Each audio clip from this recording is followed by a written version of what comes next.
The double world champions lay down a marker in Dublin. England go 4 for 4 in the Autumn Nation Series, and Wales prepare for a daunting task in Cardiff. Welcome back to the Ruck and Roll Show. Yeah, and they've not gone easy either. England go 4 for 4 in the Autumn Nation Series, and I'm with a very happy Englishman who's rose above us in the rankings from 4th to 3rd, above Ireland now. Dom, how are we feeling? Yeah, really good. I was at the Argentina game, and they played really, really well in the first half, but just left it a little bit close going into that second half. That's for sure, or towards the tail end of it anyway.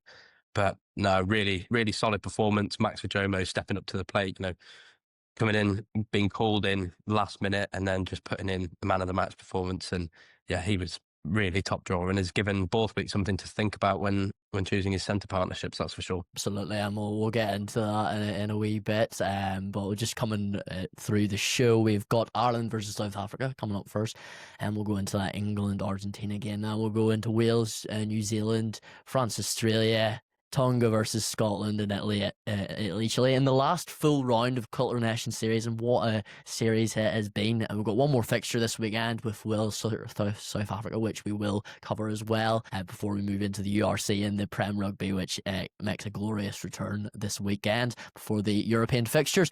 But we'll start on a more somber note, well, for me personally anyway. South Africa 24, Ireland 13, and going and looking at this result, you probably think, oh, well, that was probably quite a tight game. And it was on the scoreboard, Dom, but I mean, absolute domination from South Africa, wasn't it, in Dublin? Yeah, poor discipline from Ireland, really. I think that's the biggest takeaway from it. But also pretty awful refereeing as well, I'd say. You think so? Yeah, I think he spotted things and, gave the game some discipline, but I mean, what on earth is the point in having that many cards given out? I mean, how was it? How many was it? It was what, 7 cards in total, or I think 6? it was. I'm not sure how many there was on. I think there was one on the South Africa side. There was 1 yellow card, and then there was 4 Irish yellow cards and a red card. So there's 5 on the Irish side. And when you're doing that, Dom, at Test rugby, I actually think Matthew Carley, it was a very busy game for him because you had such dominance at the set piece, particularly the scrum, and they were just wheeling. And South Africa didn't let up. They didn't take the 3 points. That was something I was speaking to our friend Luke about, and he was saying we didn't actually take any points really, apart from sort of at the start of the game. And they just kept on. They kept the foot on the throat there, and I think that scrum dominance was really what forced Carley's hand. Now, should he have given as many yellow cards as he did? Perhaps not. Perhaps maybe. But I think it was this case of, as you say, Irish discipline. But is Irish discipline wilting under the pressure of just absolute South African dominance? Where do you think that sort of, I guess, we've seen Irish South Africa games before, but haven't seen that dominance before. Where do you think that's come from? I think it's just built up over the past couple of months. I mean, we've seen it, and we've talked about it so much as well that, South Africa have just been, they are the best team in the world, and there is reason why they are so clear at the top of the world rankings, because they are just relentless. They will hit a team where it hurts. They don't seem to get very tired at all. Whoever they bring on just comes with that intensity that Rassie Erasmus is wanting, and just everything about their game is just solid. And you just kind of left with teams or oppositions going, what on earth can we do? Like, where can we go from here, kind of thing. So it's tough when you're coming up against a side like South Africa, because they do just mat you with such an increased intensity that like I say, you just kind of left looking around going, well, what do we do here? I'm on my knees. So yeah, they are just a complete team, and it's so difficult to manage. And I'm sure whatever prop was on just before half time, when South Africa made those 2 substitutions of the props coming on, the bomb squad just coming on just to hammer home that authority that they were showing, I'm sure they had a bit of a gulp in the throat at that point. Yeah, rightly you said, there wasn't really any there was no weaknesses in that South Africa game. That game plan, it was just the set piece was just working really well. That first try they scored, Damien Villenson in the corner, just worked it superbly well, getting the off-throw game, moving the ball wide, not letting Ireland sort of scramble, just getting the ball to the wings as quickly as possible once they made that break. And then it was just set piece for the rest of that game. And Ireland, they had no answer for it. Line out accuracy has been a problem for them this Autumn Nations series. Scrum has been a problem for them against the sides of New Zealand and South Africa, the big boys. And I know Johnny Sexton came out after the game and he was sort of pragmatic towards the whole thing. He was saying, that's never happened to our scrum before. It's sort of like kind of playing off as a one-off, but for me that looks like real concern. Obviously I don't have the tactical acumen that Johnny Sexton does, obviously, but I don't see how you couldn't be concerned with how much you've been dominated there. So it was I think it was really impressive on the other side of it, the way Ireland stuck in the game as well, and they showed some real fight to stay and only lose by 11 points. Because if we're talking about that game in terms of the way it looked, the optics, then I mean that was like a 20-30 point loss in terms of what it felt like. I mean, as an Irish fan, it was possibly the most uncomfortable watch I've ever had. And Yeah. we've seen plenty of quarterfinal exits, but that was just like, it was death by 1,000 cuts almost.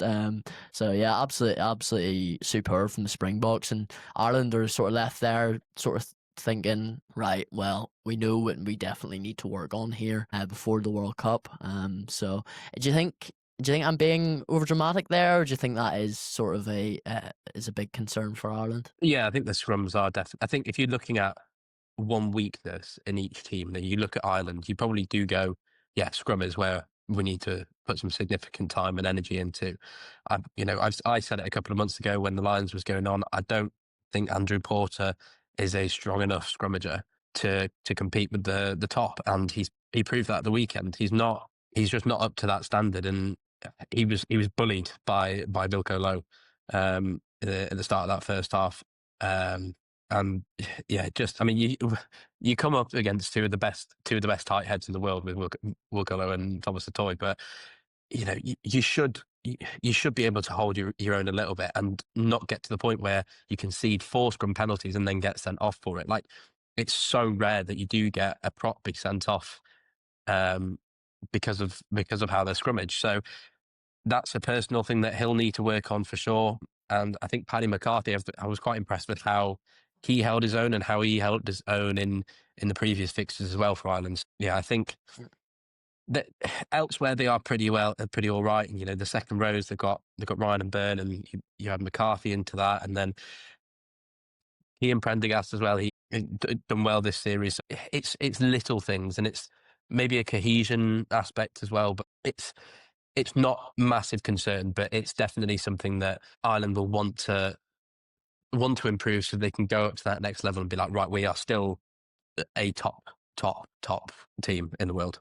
Yeah, no, absolutely. It's a gap they'll need to bridge, but there is positive points for Ireland.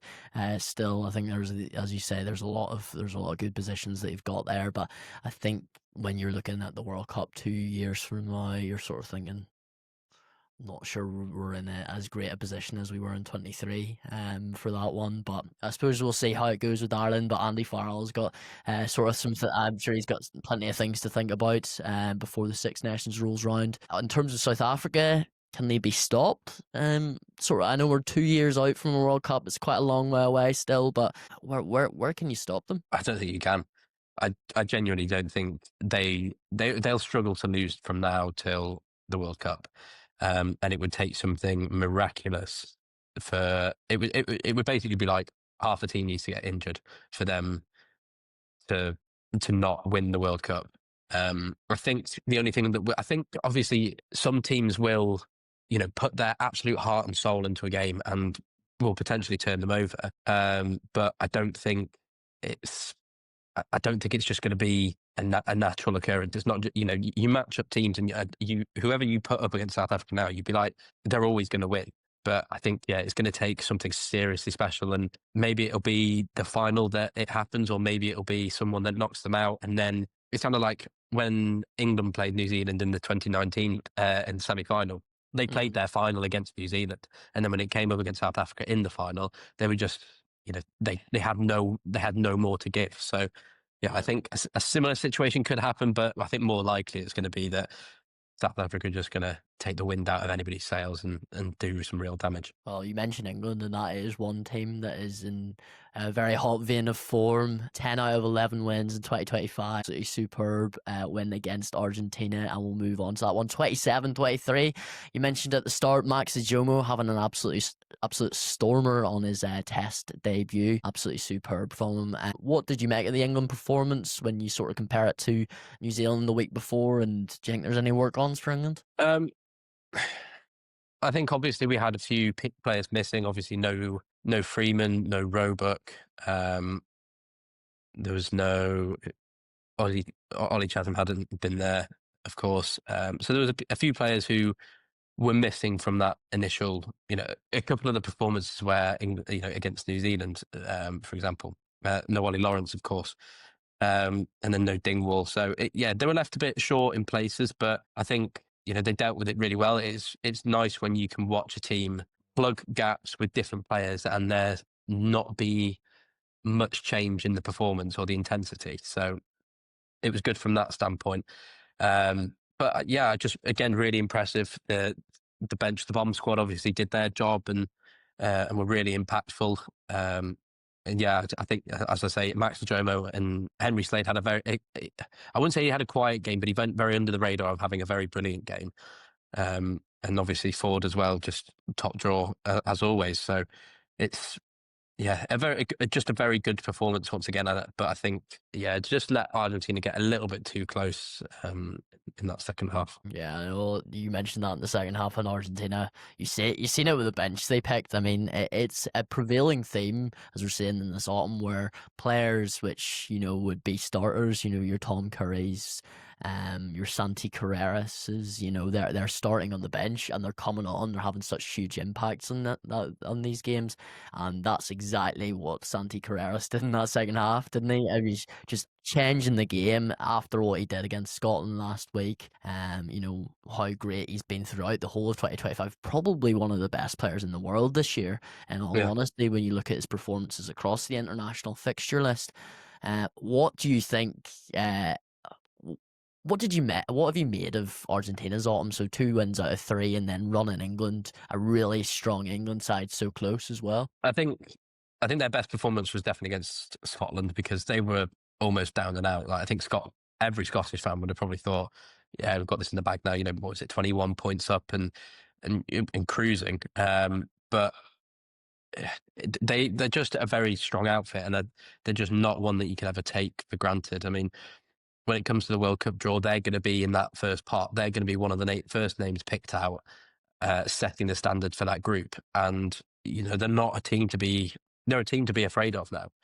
And as you say, the bench that they have, they had Matera on the bench, Molina, Carreras, 3 really scary players who they're gonna come on and you're gonna go, yeah, boys, like we need to kind of keep this intensity up. We need to keep going, like, because they're not going to be rollovers by any means. So yeah, just a real class outfit, and yeah, just they'll do really well, obviously in the World Cup. I just really like watching Argentina play. They're physical, they're quick. It's maybe just, again, maybe like a Scotland where it's that strength in depth that sometimes lets them down. Like, they got class players across the board. Iskra, Delgui, Eti, Rubiola, all Montoya, all really class players. It's when you look behind that, it's like, okay, where is the quality? Like second choice, third choice? How deep does it go?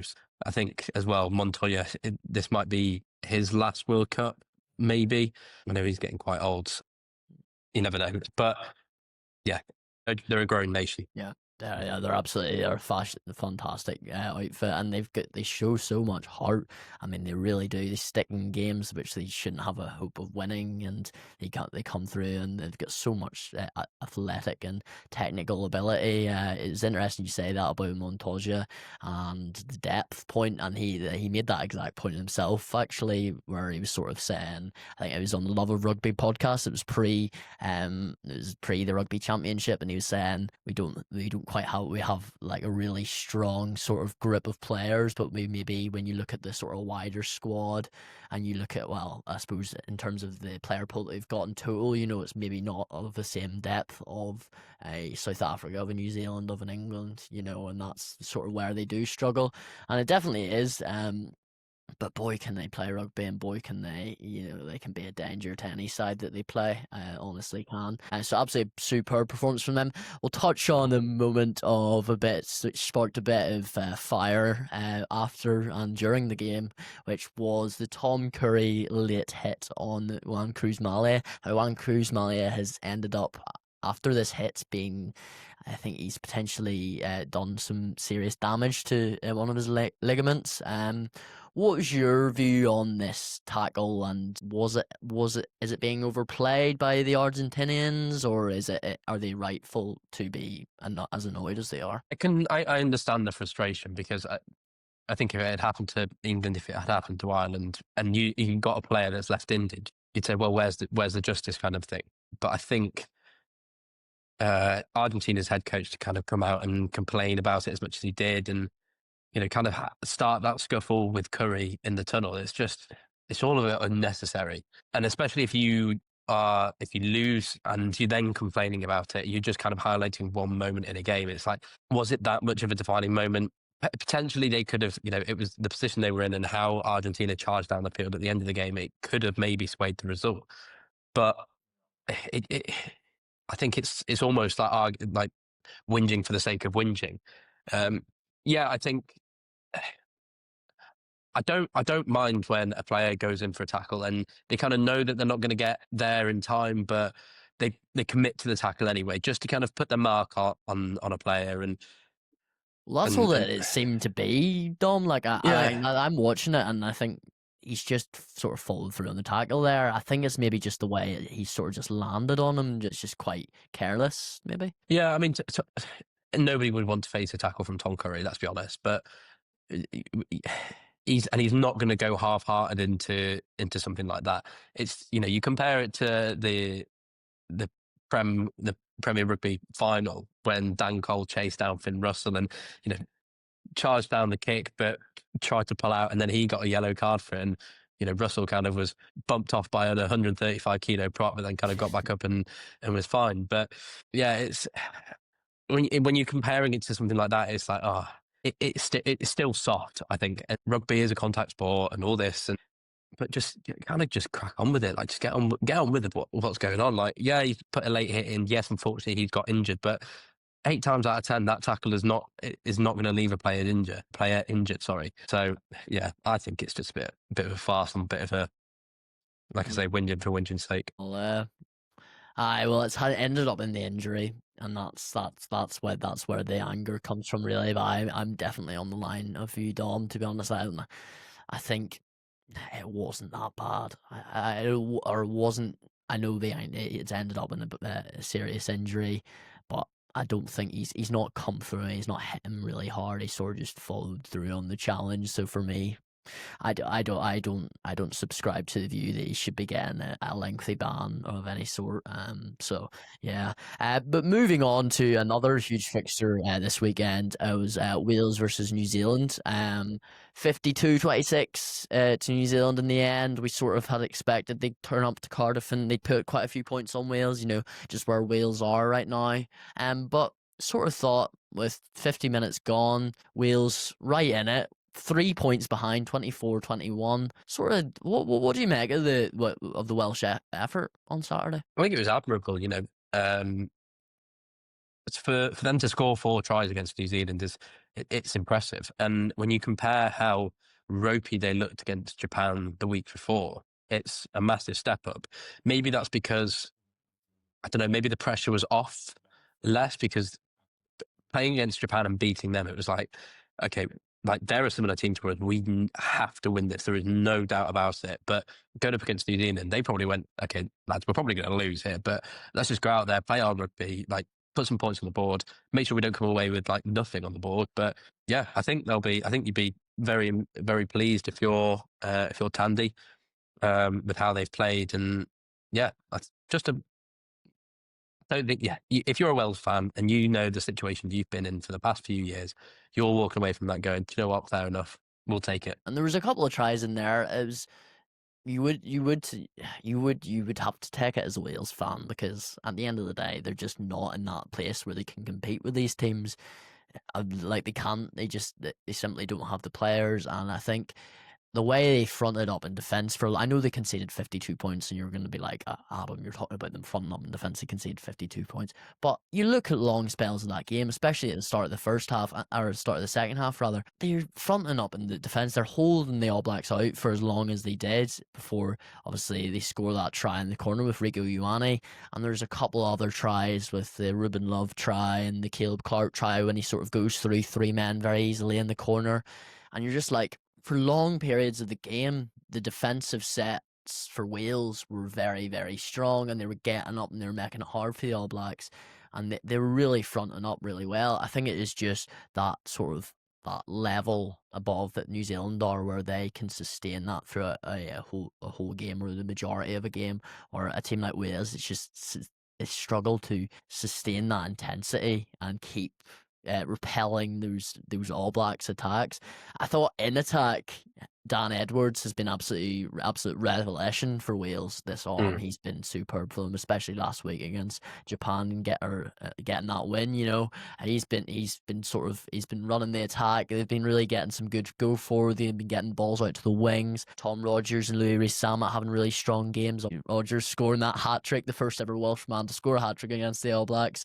And yeah, they look really potent in attack, and it was that consistency of bringing points out of the 22, out of the red zone, that we saw again in this game. You know, 4 tries against the All Blacks, could have been a 5th right at the end if a pass goes to hand. And you know, it's really impressive attacking rugby that's been displayed by Wales. I think it is just sustaining the defensive effort throughout the whole game. But what did you sort of make of the attacking output from them? I mean, when you don't have much of the ball in a game, obviously it's difficult to do much with it. I mean, I think I was looking at the stats before, and Wales didn't make 100 passes.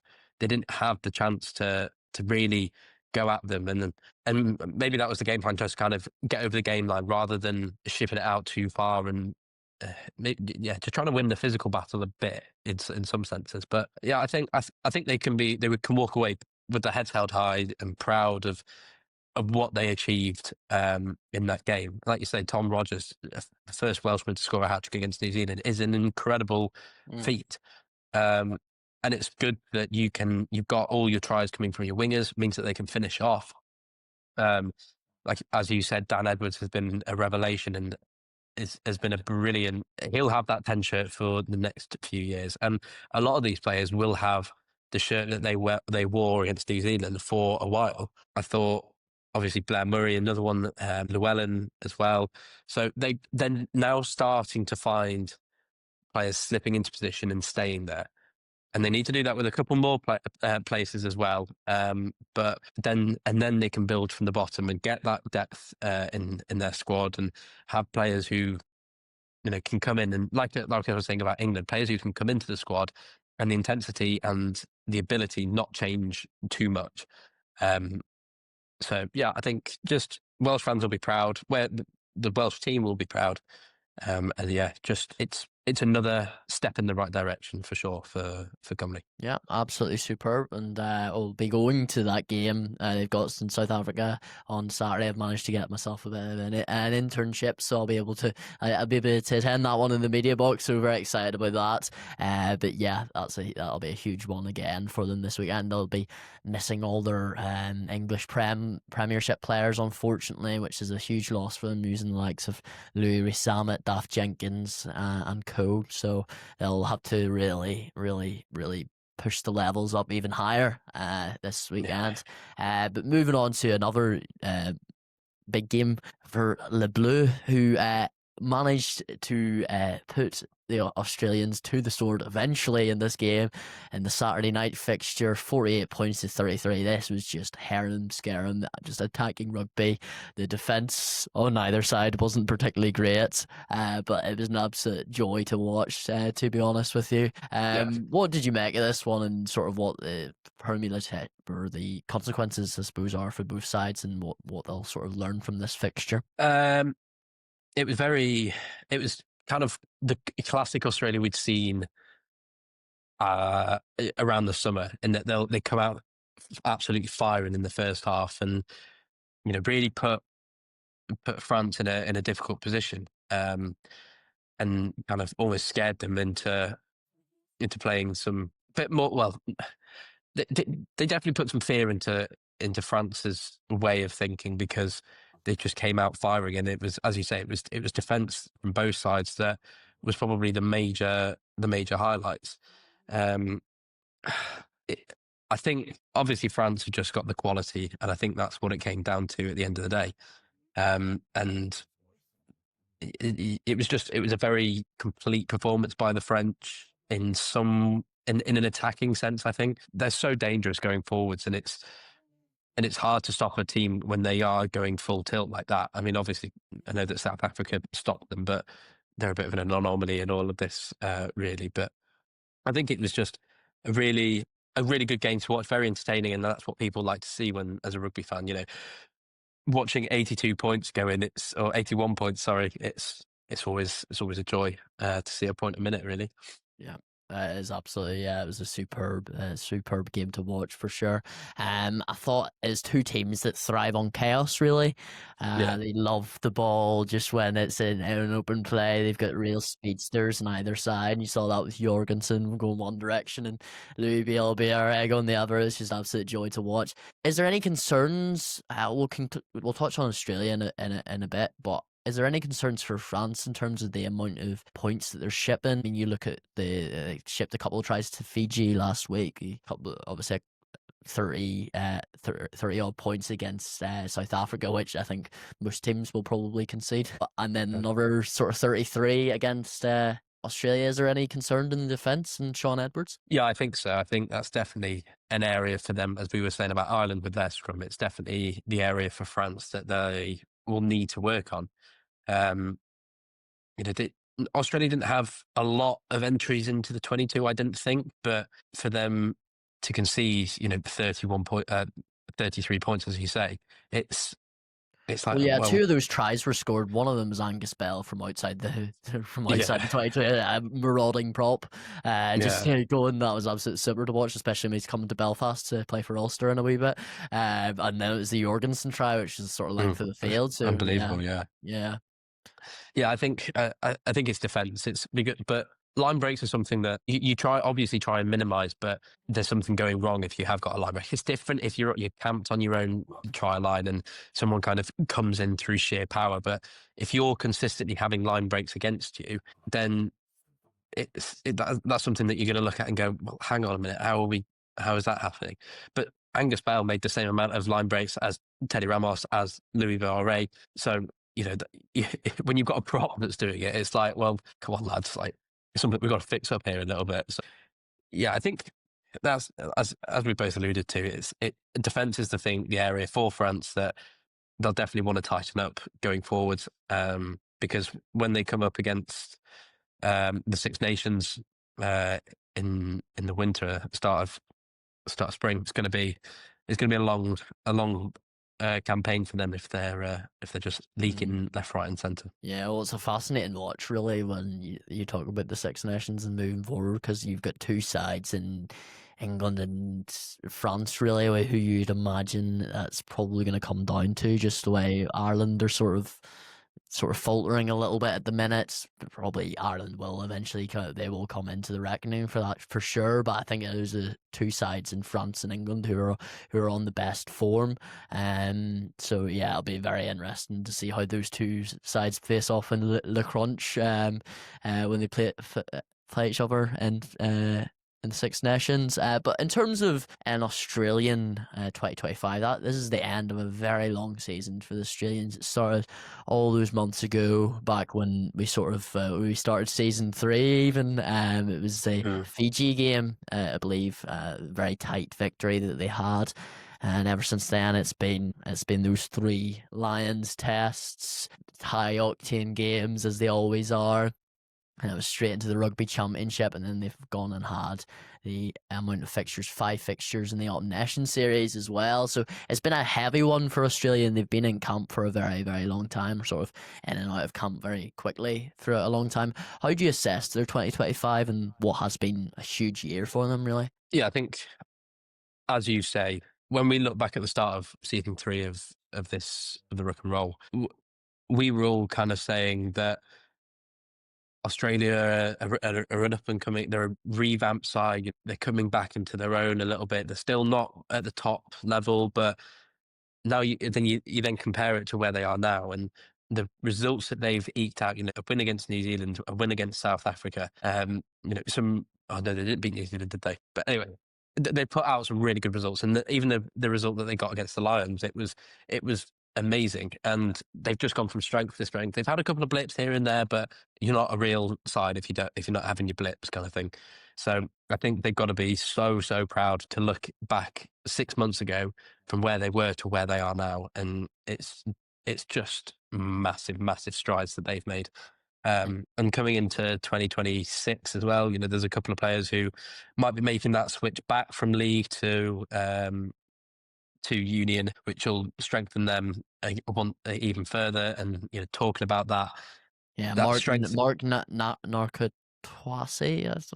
Definitely butchered that name. But Yeah, yeah, who used to play for the Wallabies, so he went over to rugby league. So I think he may be coming back for that. yeah. So as we say, it's there's some real, hopefully some more players to strengthen them up, and because they want to, when it comes around to the World Cup, they will want to put up a really good fight because it's their home tournament. And I think it would be embarrassing for them to not make it out of at least the round of 16.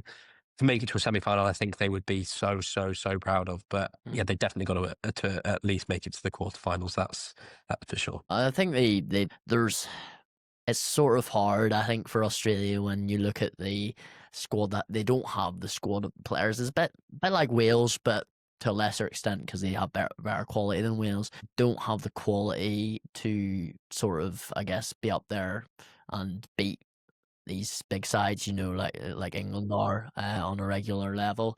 They're getting back to better in a better circumstance. We've had years upon years where Australia have just been a wee bit underwhelming, and we're hopefully seeing a bit of spark coming back into the game with the Lions series and the World Cup coming up in 2 years' time, and hopefully we can see some of these players coming back from league or some new players coming in through who are inspired by these occasions and coming through and really starting to develop rugby union again in Australia. I think losing Joe Smith is going to be a huge loss for them. Obviously, goes without saying, he's been one of the best coaches of, you'd have to say, of his generation, really, with what he's done with Leinster and Ireland, and not even what he's done with Australia and done as an assistant coach with New Zealand. He's been absolutely superb for them. I think Les Kiss coming in, he'll have a big sort of job in his hands and sort of, I guess, keeping those levels up at the same way. And he'll be the coach heading into that World Cup, so he's got a big responsibility on his shoulders. But I think they are looking, and I mean, four losses out of four. That's their first time in over 50 years that they've come to sort of the Europe, and they've not won it. They've not won a game, which is quite stark. But I think when you bring all that context into it, they've had some good results in this 2025, and they just got to take the work ons and really try and hammer down on them and continue building. I think what they really need is they need someone in that number 10 jersey who's going to make it theirs, because I don't think there currently is someone there. I don't No, think Edmund's doing it. I think no. Lola Seo was obviously their man, so maybe he comes back in and he just fills that gap. But they probably need a couple of boys to step up and sort of key positions and really make those positions their own. Obviously, Lennox Gatow and Harry Wilson making the World Rugby Team of the Year, I was absolutely going to huge for say, them. So they do have the quality there, Dom. Like it's just sort of, can they have the quality throughout the wider squad and stuff like that. But moving on to the other two games that weekend, they had Italy, Chile, 34 points to 19.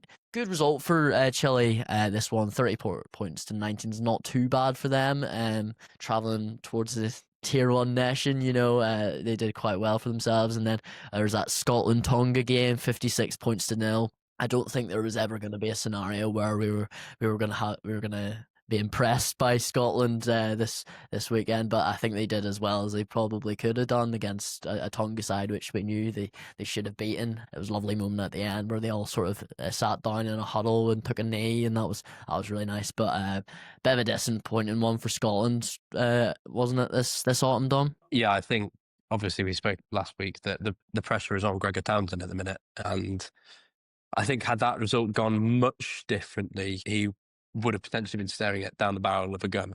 But well, In the a purely high what's the word I'm trying to use here? purely hypothetical sense. Purely hypothetical sense, yeah, not literally, obviously. No, obviously not literally, but yeah, it was good to see a couple of players back. Obviously, Duan van der Merwe hadn't played much over this period because I think Carl Steyn is a better winger than him, and when you've got Darcy Graham there as well, who is their better winger, I think his faults or the weaknesses to his game had come to light. But no, a couple of players obviously got their chance to show what they're made of, and I think that's what Scotland need, is for more players to step up. We spoke last couple of weeks how Scotland haven't got that's why I think they lost to New Zealand, because they don't have that depth. They lost to Argentina because they don't have that depth off the bench to come on and make the impact. Yeah, it was definitely a victory they needed, and for them to put 50 on Tonga, and to be playing free flowing rugby, it's exactly what they needed. So yeah, it's positive for sure. But yeah, Gregor Townsend, I think he's going to be. The Scottish board will have a big decision to make, because I think if they come any lower than fourth in the Six Nations, I think he will be looking at that gun that is facing him being let off. So, yeah. You paint a very vivid picture. I am all about the storytelling. All about the storytelling. Well, that is what sports punditry is at the end of the day.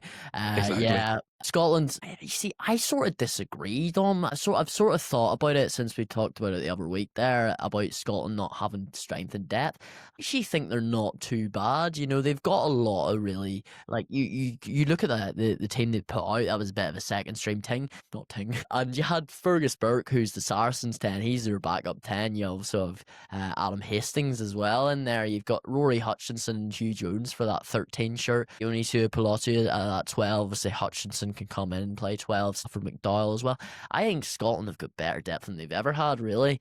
And I think they don't have the depth of the high nations. You've got the higher nations with the England and the South Africa and New Zealand and potentially even Ireland as well. But I think they really do have some good quality in that squad, and I think you're exactly right on your latter point there, where I think if they don't if they finish below fourth, that's gonna be a real tricky conversation that's gonna be have to have in the Scottish board meeting, because it's not a sense of they're not fun to watch. They're a gorgeous rugby, let's be honest here, and they've brought through some sensational players the past couple of years, but you want to see that success on the pitch. You want to see it transferred into silverware, because that's something that Scottish rugby's been dying for so long. We've seen it domestically with the Glasgow, who have had some successes, but internationally it hasn't been since the turn of the century, really. So Scottish rugby, with all the talent it's got, we've got to see something really good in the Six Nations. So we'll see how they develop in that. But to move on to that final Culture Nations series game this weekend, we've got Wales versus South Africa. As I mentioned, Wales missing out on all of their Premiership players who will have to go back to their clubs. They're obligated to do so. Against the South Africa side, who actually are lacking a bit of cover themselves, but have still managed to pick up 23, which would put, well, most sides in the world to shame, to be honest. What do you think success is for Wales this weekend when you consider the sort of gulf and class between the two sides? Points on the board, minimal missed tackles, and don't concede more than 60. I think that would be, and it sounds really harsh, but I think when you're looking at how the Boks are playing at the minute, it's just so good. Like they put, I know we've spoken about the Ireland game, but just how they've been playing over the past 3-4 months in the Rugby Championship in these autumn internationals, they're so good, and they've proven that they can do such damage to even the best of teams. The fact that they're coming up against Wales, who are 12th in the world rankings, yeah, they're going to go hammer and tong at them. I mean, very brave from Razzie to go 7-1 split on the bench and just have the 1-9. You look at Well, I think it's probably more out of necessity than anything else. I think they've sort of had to send a lot of players back to the URC. So yeah, probably. I mean, even you look at who they've got as a starting. You look at their backline and who they've started. They've got Ngoma Zulu, Udi, De Hazen, Dale Day Hooker, Willemse. That's probably their best backline. Anak on the bench. Yeah, you change your 9 out, and then you've still got a world class backline that are gonna just still toss it about, have a bit of fun, and run them ragged. So it's definitely going to be a forwards game. And when you're now missing Daft Jenkins on the Wales side, who was their top tackler on the day, it's going to be Jack a long Morgan day as well. And obviously no Jack Morgan. Yeah. It's going to be a tough day at the office for the Welsh fans. But as I say, I think if they tackle strong, keep discipline, just at least get some points on the board, I think it's just gonna be damage limitation for Wales, that's for sure. Oh, I don't think we can expect really anything other than damage limitation. Sort of seeing how sort of close they can get to the Springboks. Much like that New Zealand game, but almost to another level because you're having a stronger Springbok side than you seen with the All Black side last week. So we'll see what Wales can do. See what players sort of impress. I think that's a big thing for Tandy this autumn. Sort of seeing which players are going to move forward with the Welsh rugby game. So we'll see. But it'll be good. It'll be good to see the Welsh again and see how they develop this weekend. But moving back to domestic rugby, which makes a glorious turn this weekend, we'll go quickly through the English Premiership fixtures. We've got Exeter facing Sale, a very strong looking Exeter side with obviously your two Australian internationals there in Hooper and Dickatai, and all the England internationals coming back after such an successful autumn. You've got your Leicester versus Newcastle Red Bulls, Harlequins versus Gloucester, Saints versus Bristol, and Bath versus Saracens. Any fixtures that stand out to you, or any sort of major things that we should be looking out for in the Prem this weekend? That Sale Exeter will be really good. Friday night lights. Sale obviously very good at home. Exeter have been very strong this season in all. So I think that'll be a really good matchup on that Friday night, as I say. On the Saturday, I think Gloucester have got a point to prove. They haven't been the best this season. Only one win, I think, and a draw as well. I think they claimed, didn't they? I think I thought they were. I don't think they've won any games, have they? I may be incorrect with that one, but I believe they've lost all their games. You might be right. Yeah, I think they've maybe lost 5 out of 5. They should have maybe beaten Northampton. Yeah. But either way, I think that'll be a good game because they're two sides who will be sat down the bottom of the table come the end of the season. Yeah, being at home, being at Kingdom, it's going to be. It's just got to be one that they have to take points from and take them where they can. It's not, as I say, it's not been the start of the season for them that they wanted by any means. Obviously, losing big players like Santi Carreras. So yeah, they'll be wanting to put their stamp on and get back running to how they were. Bristol Northampton, I think, is going to be a Northampton victory. They've just looked very good this Oh, season. really? Very good. Yeah, Bristol still with a few injuries. As I say, Northampton just even in the Prem Rugby Cup, they were firing on all cylinders, and they've got a few players coming back. Obviously, Slate Home has been having his introduction back into the team. George Furbank as well. So yeah, they're getting back to what they were when they won the league. I But wonder I what think they'll do to celebrate. A little bit more TikTok dances potentially. maybe yeah. Have you seen the Henry Slade video? The behind the scenes, he's filming Pollock, he's Yeah, filming Freeman, and yeah. it was Stewart as well, and Freddie Stewart, yeah. Finn Smith, and then they turn around and he's there. He's just like, he just couldn't believe it, like. Yeah, Pollock was like a child who'd just been caught with his tail between his legs almost. He was like, "No, stop recording, kind of." But no, yeah, it's all in jest, obviously, but it was good quality content. But I think the big game of the weekend is going to be that Saracens Bath game, because Saracens obviously have been very good this season. Had a couple of weird results, obviously battering Sale at their own place, and then on the road they've just not been the most secure. Losing to Northampton, losing to Harlequins, but yeah, Bath. Obviously, we know how stacked their squad is. We know how good they are. So I think this is going to be a really good opportunity for Saracens to claim another win and to kind of show that Bath maybe aren't the power unit that everybody thinks they are, but also it's going to be a great chance for Bath to be like, no, we are as good as we say we are. So put a statement on, beat them at Stonex, and walk away with 5 points, maybe.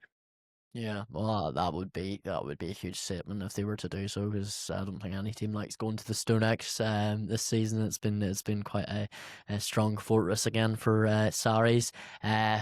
But moving on to the URC, we've got a lot of big games as well. We've got Leinster Dragons, Benetton versus Ulster, Lions Bulls, Cardiff Zebra, Stormers Munster, and Ospreys versus Edinburgh, Glasgow Scarlets, and Sharks versus Connacht. A lot of big fixtures, as we mentioned. A lot of South African internationals coming back for the provincial sides there. So be interesting to see. Who do you think's the front runner for this league, Tom? Oh, it's difficult to say because you can't get a very good picture of how the league has been so far because people have been chopping and changing. We had the rugby championship, then we've had. I know that there was a break during all these autumn internationals. And Leinster have had a weird start. And I think at the start of the season, everybody would have said, "Oh, absolutely, Leinster are going to absolutely run away with this league." But obviously, Stormers have been top draw so far this season. I think they're probably still going to be the ones to beat, maybe. Yeah, well, they're face Munster this weekend, and that's probably the fixture of the round or of the weekend, given the previous fixtures they've had with them, and the fact both teams are both unbeaten. Yeah, absolutely. So that'll be a really good matchup. Obviously, Glasgow have really put their mark on the league as well so far, and will definitely be in that remain in that top three. But I'd love to give the outside shout to the mighty Red Hand Gang of Ulster to maybe shake things up and cause a stir in that league. I'd quite like that shot myself from a completely biased standpoint. We'll have Benetton this weekend. We'll see how we get on. I think we've picked a fairly strong squad for that. Hopefully building some momentum going into a couple of fixtures in Europe. One in Cardiff actually, which I'll be going to. So yeah, there'll be another couple of contenders in the URC anyway. But that wraps us up for episode 21 of the Ruck and Roll Show. Basically rounding up on all things Quilter Nation Series minus Wales, South Africa, the small matter on Saturday. But thank you very much for watching. Thank you very much for Dom for joining us on the show again. Pleasure as always. Pleasure as always. And that's a wrap.